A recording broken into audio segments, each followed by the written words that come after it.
Well, good morning, Eddy County. Hello, everybody. If you can, take a minute to hit that like button and subscribe, and don't forget to share this. To all persons and agents, I want to talk about something that everybody needs to know. Everybody needs to know this. To all persons and agents purported to contract with government officials and their subordinates, take notice that unlawful acts will cause your liability to be held accountable, including your personal property. This notice is to all employees working for a private company or corporation.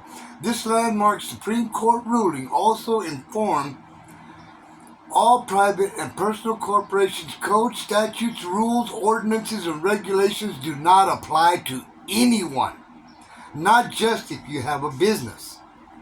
This is what I'm talking about. All right. In Monterrey v. Del Montes, Dunes, plaintiff was awarded $8 million for code enforcement's illegal trespass and restrictions of his own property. Palazzolo and versus Rhode Island, the Supreme Court ruled that municipalities cannot exert any acts of ownership or control over property that is not owned by them. That would be our property, public property. For those of you that don't understand that. Government property is public property, all of it, even the post offices, the sheriff's department, the police department, they belong to us. They don't belong to them. Furthermore, neither a town or its officers have any right to appropriate or interfere with private property. That's Mitchell v. City of Rockland. All right? These are laws passed down by the Supreme Court. No person shall knowingly engage in conduct designed to urge or incite another to commit any offense of violence when either of the following apply. The conduct takes place under circumstances that create a clear and present danger that any offense of violence will be committed. The conduct proximately results in the commission of any offense of violence.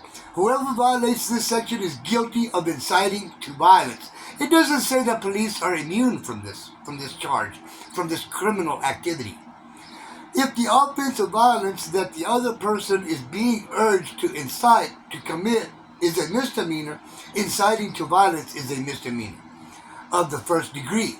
If the offense of violence that the other person is being urged or incited to commit is a felony, inciting to violence is a felony, to be prosecuted under appropriate state law. Now, I've done this many a times, and I talk about this. I talk this ad nauseum because it's really important. Abuse of power and official misconduct don't apply to me. They don't apply to anybody that has never taken an oath. If you've taken an oath and you're holding office, these laws apply to you. Abuse of office, abuse of power, official misconduct, malfeasance, maladministration, enticement of violence. That can apply to both of us if we do it. I'll sit down and I'll talk to them calmly. I'll accuse them of the crimes that they're committing because that's what I do. I don't do it to get something out of it. Hell, I can defend myself. I cannot defend you. I don't know who you are. But every state has its own constitution. Every state. The United States is the supreme constitution. That means that the states cannot supersede our constitutional rights of the United States. All right? That's what that means. And enacting and enforcing rules, regulations, ordinances that do not apply to us. Therefore, government only. And what that means is that when the government comes up with a rule, it doesn't apply to us. It applies to them. They need to apply that rule to them. They're conducting our business to keep them straight. I'm only subject to the Constitution. And anything beyond that has to be run through the Senate, run through the legislature, and signed by the governor or president, like House Bill 560 or House Bill 4. These are laws. They've been signed by the governor or the president. Therefore, anybody that violates them is committing a felony. All right?